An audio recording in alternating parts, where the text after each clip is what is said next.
and welcome to the United Community Channel. My name is Jack and this is your match reaction. Manchester United 3, Bodo Glimt 2, and United get a well-needed 3 points in the Europa League. And Ruben Amorim gets the win in his first home game as Manchester United manager. And it was probably what you would, I think it's fair to say, it was a game of two halves in different ways, but we'll talk about them. Please do smash a like on the video, guys, if you haven't done so already. As I said, it helps the channel out an awful lot. Subscribe if you're new to the channel as well. We've got Chris on with us. I think Ben might be joining us in a few minutes as well. Yeah, I mean, Chris, first and foremost, 3 points on the board. Ruben Amorim gets the, gets the plaudits. There's Ben in as well. Ruben Amorim gets the plaudits. Happy days. Chris, what did you make of it? Are you happy? Are you excited? Let me know what you think. I'm excited because, I watched, and when we press as a team, we got 2 goals out of it. I mean, I think that's good. I think Malacia needs some time to get back into form because I don't think he's in form, to be honest. And then, other than that, I mean, I kind of like Bruno playing the 6. The only thing is he needs to track back. Yeah. I mean, he's going to have to learn something new. And, I mean, I don't mind it, but I don't love it. And then, I think he's better as a 10, but we have to find another 6, to play next to Ugarte. So, Ruben's testing the guys, and that's what I expect. And I mean, that's what we all expect out of Ruben in the next 6 months, to test everybody and see what they can do and see what they can't do. Yeah, absolutely. Ben, what did you make of it? Obviously, a lot of changes to the starting lineup, and I think we had more balance, I would say, is probably fair to say, in comparison to the Ipswich game on the weekend, with personnel-wise and so on and so forth. What did you make of the game overall? Yeah, I'm happy with it, to be fair. Like you say, a lot of changes, a lot of lads that can't play football as such. And like you say, he's willing to make the changes. He's showing that he's willing to change a game if it's not working. So what can you ask for more? It's the second game in for him, isn't it? So. Yeah. Absolutely. Yeah, look, I mean, I thought it was a really, and look, what a fantastic start as well, more than anything else, you know what I mean, like to score within 50 seconds, I think it was. But get your comments in as well, guys, and we'll go down through them as always. Chris, I mean, talk to me about the start, obviously, and we'll get on to talk more specifically about Rasmus Højlund in a few minutes, but I mean, it was the start that you would hope to have, as your first home game in charge as a Manchester United manager, and a very subtle manager on the sideline. No real, giving it loads when we scored the first one. No, and I get that, but I almost think that I look at it because that's what he expects. Yeah. So I mean, when you do the, I hate to bring him into it, when you do the Arteta goofy sideline stuff, it's like it's over the top, and I don't love it. But Ruben I honestly think Ruben expects certain things, and the goal from Rasmus is something they expected because he wants to press high, he wants to do that. It's what he did with all of his other teams and everything, and I get it, but I mean, and defensively, we need to work through some things. Like I don't know, and I got to go back and look at it. I don't know where Martinez was when that long ball got played over the top of Malacia. Yeah. But I mean, and it's almost like, okay, well, you have a left-sided center back. Well, where's he at? Yeah. And that's my issue, because I can't ask for De Ligt to cover the spot of 2 players, left and right, I mean, so, I mean, the other thing is, I mean, the guy just beat Malacia, and that's my issue. And I'll be honest with you, if that's if the way Malacia played today, going forward and defensively and everything like that, like, I gotta be honest, like, if Luke Shaw's fit, it fits him. Yeah. He can play left-sided wing back for now. I'm not going to say it's a long-term thing, but I think that fits his game. And I'll be honest with you, like, I think you said it, like, Malacia had that opportunity in the first half where we had guys in the box and he played it back instead of crossing the ball in the mixer. Yeah. And I think Luke Shaw plays that ball. Yeah, absolutely. Yeah. We'll stick on Malacia for the moment, Ben. I mean, I thought, obviously, defensively, overall, he looked a little bit off the pace, and that's to be expected, with your first game in 550 days. I thought he offered. I thought he got involved, is what I would say, more than anything else. He was involved an awful lot on the left hand side, especially with his going forward. His crossing was a little bit off. You know what I mean? But where do you stand on Malacia? I think Malacia is a very capable backup to somebody, for that wing back role. Would you agree, or do you think maybe you'd move him on, or what do you think? No, I agree. He's capable. Like you say, first game since God knows when. He's got something to build on. He was getting back. He made a couple of decent challenges at the back as well. Yeah. So, and the crosses, other day they'll get into the box. Obviously, he weren't beating the first man, but what do you expect from him? Yeah, absolutely. And Chris, we've spoken before about getting the ball into the box. You know what I mean? And start providing, and it looks like Ruben Amorim is getting onto him, because it was a little bit frustrating on the other side when we're talking about Anthony, who automatically wants to turn onto his left and get that kind of in-swinger. And I thought Mason Mount made a couple of really good runs off of him inside where he was free, and a little slip ball was all that was needed. But Amorim, by the looks of tonight's game more than anything else, is telling these players, get that fucking ball into the box. Well, he wants to play forward, not back. Yeah. I mean, and we've had that same conversation. I mean, and it's not just, I don't know if it's Ten Hag. I can't blame him. I don't want to call him out or anything like that, but it's our players have always, once we get the ball, instead of looking forward, their first touch is always back. Yeah. I mean, even when I played, it was just like your first touch has got to be forward, and if it's not there, then you go back. Or our guys, they literally go back first, and then they play parallel, and they try to, and that enables everybody to get set, and it's like you can't open teams up that way. We don't have the players to do that, to break teams down when they're like in a low block team or anything. Because Bodo Glimt, when it went up 2-1, they were playing low block. They were, 11 guys back. Yeah. I mean, you got to make penetrating balls, and I think Ruben wants that. He wants to play balls into the break middle. The lines. Yeah, yeah, lines. You got to do it. I mean, for instance, like just watch what Bodo Glimt did on the second goal. That guy played a ball diagonally that our guys would never play. I mean, only maybe Bruno plays we call it the Hollywood ball, and the last time I seen that was Delors' ball to Garnacho in the FA Cup final. Yeah, 100%. Yeah. Or Rashford's ball to Garnacho and everything like that. And it's like, and you have to be willing to go forward, and it's not. You can keep possession in a different way, but you got to be able to take the risk. If you see it, I'll never complain if someone tries to play a ball and tries to play a guy in. Yeah. And if we lose it, we lose it. But then we have to be able to press from there. And to be honest with you, when we wanted to press, it looked good. Yeah. I agree. I agree. And I think, honestly, I don't mean to take up too much time, but like Ugarte, he led the press. He's good. No, he led the press there, And it's, but I mean, that's the issue with tonight was Bruno's not the six to be able to play next to him. He did a good job. He did a good job. It goes to show the ground that Ugarte can cover, even when you've got fucking Bruno Fernandes who goes AWOL playing beside you. You know what I mean? 100%. Yeah, let me get down through some of these comments here. We'll see what people are saying. D says it's a difference seeing the fight back from being behind. Yeah, absolutely. That's a big plus. Oshin says, I think Chris is thickening that upper lip slug. There we go.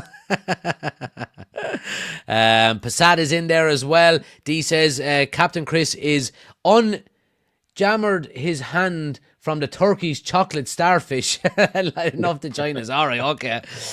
Reese says, how's things? Internet is acting up, so didn't make the live, but happy out. Happy days. D says, I need Movember to be over. Movember. Finn says, never a massive fan of really early goals. It has never suited us. Well, look, I mean, I understand that. That's a common statement said, Jesus, they scored too early, didn't they? When you end up losing after scoring, you can never score too early. Yeah, but I don't think Amarin's that guy. I mean, Amarin's not the guy. Amarin wants to score 4, 5, 6, 7. Yeah. Where if you score early, he's not going to like tell the guys, "Hey, drop off now. We have 1-0. We have 1-0. We're no." He wants to go after. Yeah. And that's the one thing I noticed about him. good. Like he's always like, "Go forward, get forward. Let's get going. Let's like Man City when Sporting beat Man City, Yeah. relentless." Yeah, absolutely. Yeah. Dylan says, Hyland said in the interview just there he played 3-4-3 at Atalanta. There we go. D says, definitely a lot better watching us being creative and fighting through the pitch instead of feed it down the wing and try to get it across the whole time. Ugarte needs to be a constant. Yeah, absolutely. And I think, we're talking about more than one idea today, which is great to see. D also says, Bruno needs to track back more and mark his man so our defenders don't have to step up to cover for him. Hyland sent a message tonight as what happens when he gets service. Well, look, on the Bruno front, I can understand. He very rarely plays a 6. You know what I mean? So I'll give him a little bit of slack tonight. Finn says, never realised how slow Malacia is. Again, I don't want to be too critical of him. I think it's, he's coming back from a really, really long layoff. So it's going to take time for him to get his sharpness back, especially match sharpness. You know what I mean? Too much If Anthony can get that right foot working, he and Mount could be a real issue for teams for us on that right-hand wing. Well, the thing about it is, D, there, is that I think you've got a ready replacement there already in Ahmad, who's just going to slot into that role with Mount, way easier. Talking about playing guys in, Garnacho needs to just square that ball across the face, the keeper, instead of taking a shot. And Finn says, Anthony needs to put that right foot in front of his left and keep walking out the gate. All right, fair enough. But Jack, look at it. Garnacho's playing a 10. He's never played a 10. Yeah. Bruno's playing a 6. He very rarely plays a 6. Malacia is playing wing back or winger, whatever you want to call it at this point. He's not a full back. He's not a left back at that point. So that's 3 guys out of place right now. Mazraoui's playing the right center back. That's not really his spot either. I know. I think he's been playing well though. No, I'm not saying. Yeah. Sorry. But I'm just saying he's out of place. Yeah. Anthony's never played a wing back attacking or a winger like that either. So that's 5 guys out of position. Like 5 out of 11 out of position. Like. And honestly, I think Ruben's like looking at it going, hey, guys, I'm going to put you in a position. Either you play it or you don't. If you don't, you're exactly. Yeah, exactly. Yeah, couldn't agree more. Yeah. Talk to me then, Chris, about, I've got a few notes taken down here. In control and losing the game. You know what I mean? When we were 2-1 down. Is it a concern or, me personally, I would think, I mean, and let's put the stats up on the screen here as well. If you see on the left hand side, 72% of the possession. We had 2.63 expected goals to their 0.77, and then we had down here passes 789 to their 300. You know what I mean?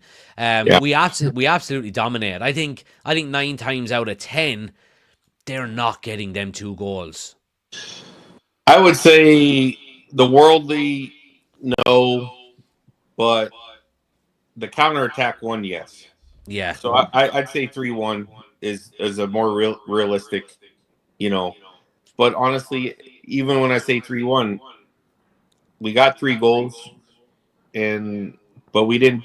It's not like we had a chance to get 5. I thought Garnacho should have had 1. Okay, well, I'll give you that one. So maybe 4-1, but. I mean, the worldly, no, but the one thing I think we have to worry about at this moment is the counterattack. Teams that will sit back and just counter, because that's going to be our Achilles problem heel at this moment. Yeah. I think it's a good point you make, and I think the counterattack gets less of a worry when you don't have someone like Bruno Fernandes in the 6. You know what I mean? 100%. And we spoke about how well both Ugarte and Casemiro played with one another under Ruud van Nistelrooy, albeit in a different system, but both of them were playing in the 6. You know what I mean? Yep. It was a 4-2-3-1. You know what I mean? So I think we'd probably end up seeing Casemiro and Ugarte play together an awful lot more. Ben, what's your thoughts on that? I mean, is it a case where is it a concern about the number 6, or do you think Casemiro Casemiro played there last week, Ugarte played there this week? I think it's a case where eventually we'll just see the two of them come together. Yeah, it's not a concern, like you say. It's new formation, new players. Somebody's going to do that. I reckon Casemiro, like you say. Yeah. But if it's Bruno, he's going to learn that position, and he's got to learn what he's got to do. And we've also got Kobbie Mainoo coming back, who can play that role a lot more controlled. Yeah, I think Cohen needs to have more of a rest, though. I know he's only coming back from injury and he's going to get game time, but you don't want him in there all the time, do you? Yeah, absolutely. Rotate him in and out. Yeah. But I think the one thing that I think we're missing is that as much as well as Casemiro is and was and this and that, what's the one Achilles heel that we've always had with him? He doesn't track. He gets stuck in the mud. He ball watches. Who's this? Sorry, Chris. I said Casemiro gets stuck in the mud. Oh yeah. And he doesn't track back a lot as much as he used to. So honestly, I understand he may learn it and everything like that, but I honestly think for Ruben to be as dominant as he wants to be, you have to have another 6 like Ugarte in there. Yeah. Because if you buy another 6 like Ugarte or someone similar, then I have no problem. Yeah, and look, I do agree with you, because look, it looks like Casemiro is probably going to go at the end of the season anyway. I would be saying more so between now and the end of the season. It's probably not, you're not going to get one in January, is what I'm saying. No, and I get that, but I mean, and I don't want to give him any credit, but I have to. Jamie Carragher made the point of last game is that, Amarin was telling Casemiro, you need to go forward more. You need to step up. You need to press higher. Yeah. Because he was completely right in that. And that's the one thing I worry about Casemiro, because he wants to stay off and not be up. Yeah. Because then he doesn't have to make such a far run back. Yeah. Where Ugarte's got legs for days. I get you. Yeah, 100%. 100%. Let's see what people are saying here. Craig says, thanks for providing commentary in my moment of need. Up the Reds, up the Dacia. Fuck the Dacia. None of you are from Ireland. You wouldn't know. It's a neighbouring county of Waterford. Oh. It's a hurling term. So, yeah, okay. They would be our neighbours. Finn says, Highland stats in Europe are top class. Why is that? Right, well, let's talk about Rasmus Highland then, Chris. I mean, we talk about, a player who we've said multiple occasions just needs service, and he got service tonight, and he was involved in all 3 of the goals, and yes. My man of the match by a shadow of a doubt. What did you make of it? Loved it. I mean, he showed what he can do, and I mean, do we still need another one? Yes, we do. And whether it's Gyökeres or someone else, but I mean, because Rasmus still can't play all the time, but I think that he is. Oh, look at Jack with the new software. Yeah, well, this is just this is just SofaScore. So, but I loved what I saw out of Hoyland. I mean, that's what you want. That's what we've been pining for. That's what we've been wanting for him. So, I mean, you give him service, he scores goals, or he makes things happen. Yeah, and his heat map, you can see it there. Look, I mean, right smack bang in the center of that box is where he is the most. Mm-hmm. And I think that's just good things to come. And I'll be honest, I mean, like I said, Amarin's trying different lineups, and I think Everton, you're going to see an entirely new lineup. Yeah. I mean, you may see Garnacho because he's played 2 in a row. Maybe he takes a seat. Yeah. Rashford will play the 10 with Ahmad, and maybe Bruno stays at the 6 with Ugarte or something. I mean, and maybe there's options. There's all of a sudden there's options, isn't there? But he's not afraid to make. He's not afraid to make those choices. Yeah, I mean, taking De Ligt off and putting Casemiro in when you're 1 goal up is a big call. Yes. But you can't wear guys out too. Yeah, 100%. Yeah, Chris, Ben, in relation to Rasmus Højlund, now that he's, and now look, again, we have to take all of this with a pinch of salt. It is, Bodo Glimt, a team who I had never bloody heard of before this season. Do you just play Rasmus Højlund now? Just keep playing him, keep playing him. Yeah, you've got to. Yeah. You've got to. I liked his work rate today, even going back. He won the ball a few times going back, didn't he? Yeah. And then he got up off the ground and he just sprints to get back up there, don't he? How many players do you see do that nowadays? Yeah, absolutely. And he should have had a hat-trick, you know what I mean? If the keeper wasn't wrestling him to the ground, he would have got the first one. Yes. Yeah, definitely. Yeah. No, I've been really impressed with him, I have to say. I gotta be honest though, I gotta give a shout out to Mason Mount too, because he worked as well. Yeah. I mean, that's what he did. What, 3 years ago at Chelsea when they won? But Chris, we were speaking about the work rate of Mason Mount even before he got injured under Ten Hag at the start of this season, and how he leads the press from the front. You know what I mean? But with under Eric Ten Hag, it's tough because him and Bruno were fighting for the same position. Otherwise, otherwise Mount goes to the right or Bruno goes out to the left or something like that. Now he has a 10 spot where even if him and Bruno, because Bruno presses well too. So if you ultimately have two good 6s and then you put Mount and Bruno as two good 10s behind Højlund, it's trouble. Yeah, like trouble for other teams. I mean, I got to be honest. I'm excited for that. Yeah, me too. Do you know what I'm excited about now? And I'll ask you, Chris, is the tactical changes from this manager in game. You know what I mean? You look there at half time. He brings on Delo. He takes off. Who did he take off? Malacia. The tactical change was so good. So he wanted Garnacho to get more width. So in possession, Delo was pushed into one of the number 10 roles, into Garnacho's number 10 role, which automatically pushed Garnacho further wide. And then as soon as we lost possession, Garnacho went back into the 10, narrow up the middle, and Delo went back to make up a 4 at the back. You know what I mean? Such a brilliant little change. And then, as soon as we go goal up, he goes back to the traditional 3-4-3 where Delo is playing out wide and Garnacho is tucked in. You know, great to see them changes being made mid-game and the players adapting to it. Yeah, I mean, let's be honest, Jack. It's a matter of you finally see players doing what the manager wants instead of the manager doing what the player needs. Yeah. You know, and I think that's the biggest thing. It's like managers expecting, and that's what good teams do. The players do what the manager wants. If you can't do it, then you're going to sit. I mean, how many teams, Jack, have you played for that manager's going to ask you to do something that you're not used to, and what do? You do it. Yep. Absolutely. You know, sit on the bench. Fuck you. Yeah, no, 100%. I mean, and Rashford should have sat today. I mean, he got in the game and everything like that, but it's good that, you know, sit down, son. It's time to let someone else, and then you see what happens, and it's like now this is the expectation. Yeah, and like we mentioned during the week, I mean, I think all of a sudden we're getting players fighting it out for the same spots. You know what I mean? Which is brilliant. You know, Rashford is kind of fighting it out for the number 10 roles now, alongside Mount, alongside Bruno, alongside Ahmad.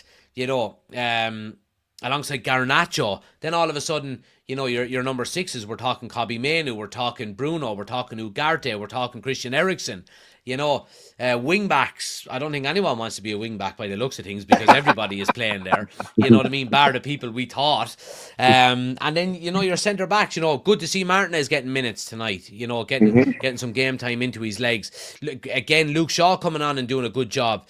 Casemiro as well. You know, so look, it's been a really positive night, I have to say. Even though it could have very easily ended up, and I think. And you can chime in here. I think, and I don't want to be criticising the man, but I think under Eric Ten Hag, we go on and lose that game tonight. Yes, you wouldn't have changed it.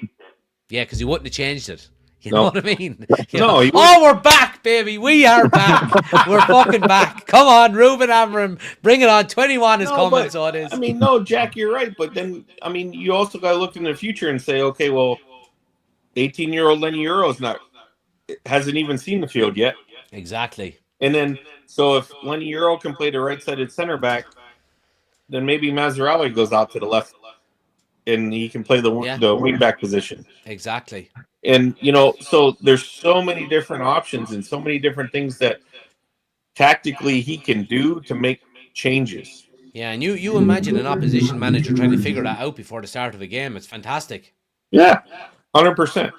So I think the one glaring need that we, honestly, not to be the Debbie Downer, but is we need another true 6. Yeah. And a left-sided wing back.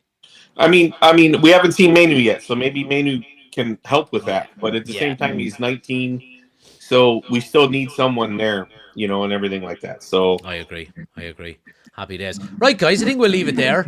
Happy days. 3 points on the board. We move up to 12th. Happy days. Can't complain. I appreciate you coming on as always, Chris. Happy Thanksgiving, man. Thank you. I'm going to go back for my second plate.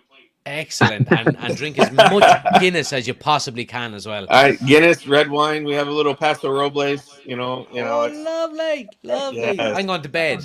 Great. Hooray. Oh my gosh. we have a bottle of 1979 Dom ready to pop here in a little bit. You want to get them fucking super chats coming into this fucking channel, so you would. Dom Perignon, 1979. Fuck you. Right, lads. Thanks for coming on as always, and I'll chat to you during the week. All right, appreciate it. See you later. Thanks, lads. Thanks to everybody for watching as well, guys. Sorry if I didn't get to all of the comments, but look, it's 3 points on the board for Manchester United. A very positive night for Ruben Amorim. First game under the lights at Old Trafford, and 3 points on the board, and a lot of positives. I'll do a bit of a roundup tomorrow, maybe a tactical review of it as well. We'll get that out to you over the weekend. Thanks for watching as always, guys. Please do smash a like in the video. Subscribe if you're new. Have a great weekend if I'm not speaking to you. I should be back tomorrow night, by the way, as well. We might do maybe a little tactical review tomorrow night. But if I'm not speaking to you, have a great weekend. And I'll see for Everton on Sunday. Have a good one. Take it easy.